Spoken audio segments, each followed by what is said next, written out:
They called him the King of Rock and Roll, but not everyone bowed before him. Behind the bright lights, the screaming fans, and the fame, Elvis Presley had enemies. Some fellow musicians did not just dislike him, they hated him. Why? Was it jealousy, racism, creative rivalry, or stolen glory? These legendary artists felt Elvis stole the spotlight and maybe even their sound. Today, we reveal shocking truths and deep emotions hidden for decades. You will never see the king the same way again after this. Get ready for betrayal, anger, and rock and roll feuds you didn't know existed. Before we dive into video, please subscribe our channel. Elvis Presley rose from humble beginnings in Tupelo, Mississippi to become a global icon. With his unique blend of country, gospel, and rhythm and blues, he transformed the music world. But fame came with controversy. Many black artists and critics accused him of cultural appropriation, saying he became rich and famous off music styles invented by African American musicians. Others claimed the music industry unfairly favored Elvis because of his white skin, while ignoring the true creators of rock and roll. Elvis was also known for avoiding politics during the civil rights movement, which further hurt his image among activists and fellow musicians. While millions adored him, others saw him as a symbol of stolen credit and oppression. Even in later years, his drug use, Las Vegas performances, and growing ego pushed away former friends and collaborators. Behind his smile, Elvis had many rivals and haters who felt betrayed, cheated, or overlooked. Some spoke out openly, others stayed silent for decades. But the truth remains. Elvis Presley, the king, was loved by millions and hated by some of music's greatest legends. Number 1. Chuck Berry. Chuck Berry wasn't just a musician. He was one of the founding fathers of rock and roll, with hits like Johnny B. Good and Roll Over Beethoven. Berry's style, lyrics, and stage presence shaped the genre long before Elvis hit the national stage. But despite being a pioneer, Chuck Berry often found himself overshadowed by Elvis Presley, the man the world called the King of Rock and Roll. To Berry, it was more than unfair, it was a deep injustice. He saw Elvis becoming the face of a movement that had black roots, a sound created in the heart of African American culture. Elvis was praised for bringing rock to the mainstream, but Berry and other black artists had been doing it first, and better, for years. Berry never publicly used the word hate, but those close to him say he felt bitter, betrayed, and deeply frustrated. In private, he often vented about how the media ignored his achievements while glorifying Elvis. Elvis could sing a Berry-style song and be seen as a genius, one of Berry's bandmates once said, but Chuck did it first and got labeled too black for TV. What hurt even more was that Berry wrote his own songs, while Elvis often performed music written by others. Berry felt that the industry propped up Elvis while stealing credit from black creators who shaped the genre. Despite the rivalry, Elvis himself admired Berry's work. But for Chuck, admiration didn't fix the damage. Recognition came too late, and never enough. In later years, Berry softened his tone in interviews, but the pain lingered. He couldn't forget how his legacy was buried beneath Elvis's crown. While the world crowned Elvis as king, Chuck Berry knew the truth. Without him, there would be no throne to sit on. For Chuck Berry, Elvis didn't just steal the spotlight, he stole the soul of rock and roll. Number 2. Little Richard. Little Richard called himself the architect of rock and roll, and rightly so. With explosive energy, wild piano rhythms, and a voice that could shake walls, he lit the fire of a new musical era. But as the genre exploded, it was Elvis Presley who got crowned king, not Richard, the man who had already laid down the foundation. And that hurt. In interviews, Little Richard often spoke with both pride and pain. He helped define the sound, the style, even the flamboyant stage presence that Elvis would later adopt in a safer, more marketable form. But while Richard was revolutionary, he was also black, openly queer, and too bold for 1950s America to fully embrace. Elvis, on the other hand, was everything mainstream America found easier to accept. Richard once said, "They didn't want me to be bigger than Elvis." It was a bitter truth. He watched as the world praised Presley for performances that mirrored his own, while Richard's legacy was pushed to the side. He was infuriated that white audiences only seemed to accept rock and roll when it came from Elvis, not the black artists who had birthed it. What made it worse was that Little Richard knew Elvis respected him. Elvis called him a genius. He even covered some of his songs. But admiration didn't erase the racism and bias that propped Elvis up while holding Richard down. He saw himself as the true king who was never given his crown.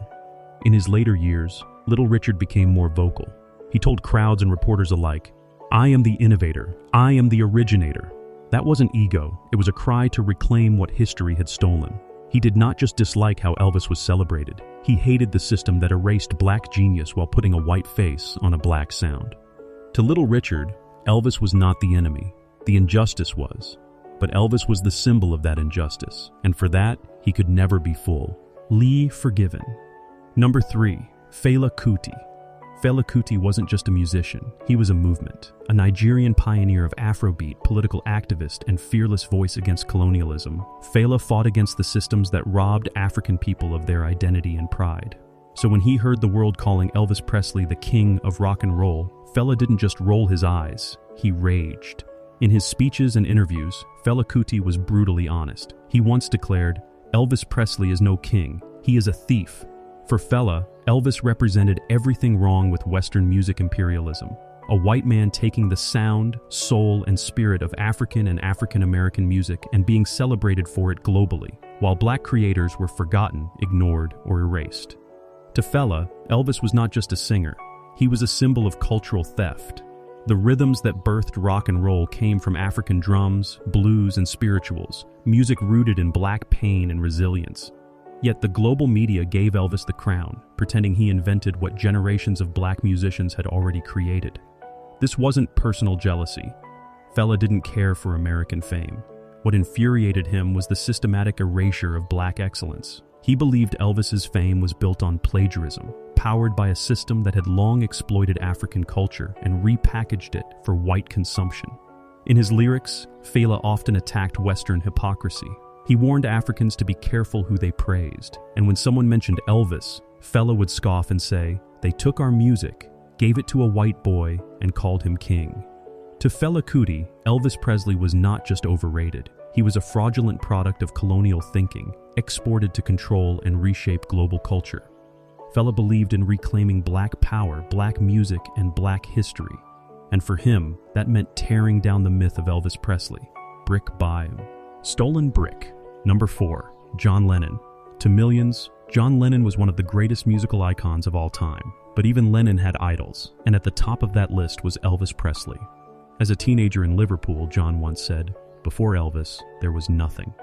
But years later, those words turned bitter. As Elvis aged, so did Lennon's admiration. It wasn't just disappointment, it turned into resentment. In the early days, the Beatles worshipped Elvis. His voice, swagger, and rebellious energy were electric. But by the time Lennon met Elvis in 1965, the king was different.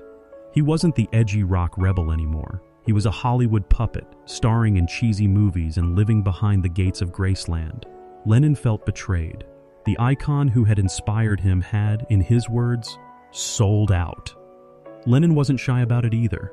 In interviews, he mocked Elvis's decline into Vegas shows and B-movies. He hated that Elvis had become a symbol of American conservatism, the man instead of the rebel. He even joked that Elvis had died the day he joined the army, losing the fire that once made him dangerous and brilliant. But Lennon's anger wasn't just about music, it was political.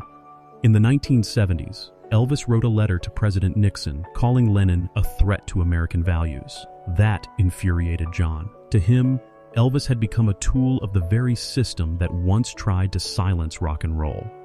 The final nail in the coffin was Elvis's silence on war and civil rights, things Lennon spoke about boldly. He saw Elvis as someone who chose comfort over courage, fame over truth. So while John Lennon once idolized Elvis, he later despised what he had become. The king was no longer a hero. He was a fallen idol, a warning of what happens when fame replaces purpose. To Lennon, Elvis didn't just change, he gave up, and that hurt more than anything. Number 5, Frank Sinatra. Frank Sinatra was already a legend by the time Elvis Presley burst onto the scene. With a silky voice, classic charm, and legions of swooning fans, Sinatra represented the golden age of American music. But when Elvis arrived, with his swiveling hips, wild energy, and raw rock and roll sound, Sinatra saw more than a trend. He saw a threat to everything he stood for. In the 1950s, Sinatra didn't hold back. He publicly trashed rock music, calling it the most brutal, ugly, desperate, vicious form of expression. Though he didn't mention Elvis by name at first, everyone knew who he meant. Elvis was the new face of music, and Sinatra hated it. To Frank, Elvis wasn't a real musician. He saw him as a noisy performer, shaking his body to distract from a lack of vocal talent or musical depth. Sinatra came from an era of orchestra-backed melodies and carefully crafted lyrics. Elvis, to him, was just a flash in the pan, a wild boy with a guitar and a sneer. But it wasn't just about the music. Sinatra believed Elvis was corrupting American youth, promoting rebellion, sexuality, and bad manners. Parents feared Elvis, and Sinatra amplified those fears, warning that this rock and roll craze would destroy moral values. Their feud simmered in public. In 1960, they finally appeared together on a TV special, but it was awkward. Sinatra tried to play nice, but the mutual disrespect was obvious. Elvis fans loved the King's energy, while Sinatra fans rolled their eyes at the noise. Over time, Sinatra's tone softened, but insiders say he never truly respected Elvis. He thought the media overhyped him and gave him a crown he didn't deserve. Sinatra believed in discipline, class, and control. Elvis symbolized chaos, flash, and rebellion. To Frank Sinatra, Elvis wasn't a king. He was a kid who got lucky, riding a wave of noise that drowned out real talent. And that, to Sinatra, was unforgivable. Number 6. Miles Davis. Miles Davis was no ordinary musician. He was a revolutionary. As a pioneer of modern jazz, Davis broke musical boundaries, redefined genres, and never followed trends. But one trend he deeply resented was the rise of Elvis Presley. While the world screamed for the king of rock and roll, Miles Davis remained cold, distant, and openly critical. To Miles, Elvis was not a musician. He was a product, a white face packaged to sell black music to white audiences. Davis had spent his life perfecting his craft, pouring emotion and intellect into every note. So when Elvis exploded onto the scene, shaking his hips and belting out blues-inspired rock, Davis didn't see brilliance. He saw theft. He often spoke about how black artists were being ignored while white performers like Elvis were being worshipped. In private circles and some interviews, Davis was blunt. Elvis ain't no king. He never did nothing for music. That wasn't just shade. It was a deep wound from decades of racial injustice in the music industry. Davis also despised how the press glorified Elvis as a pioneer, while ignoring black innovators who laid the foundation for jazz, blues, and rock. It reminded him of how the industry had treated jazz too, disrespecting the genius of black musicians while chasing profits and popularity. What made the resentment deeper was Elvis's silence. While Davis used his platform to speak about racism, war, and social change, Elvis stayed quiet. He didn't protest. He didn't challenge injustice. To Miles, that was cowardice. He believed true artists had a duty to speak truth, and Elvis never did. Miles Davis didn't just hate Elvis's music, he hated what Elvis represented, an industry that celebrated style over substance, image over innovation, and whiteness over origin. For Miles, Elvis Presley was never the king. He was just the man the industry used to hide the real royalty, black artists who were always 10 steps ahead, but never given the crown.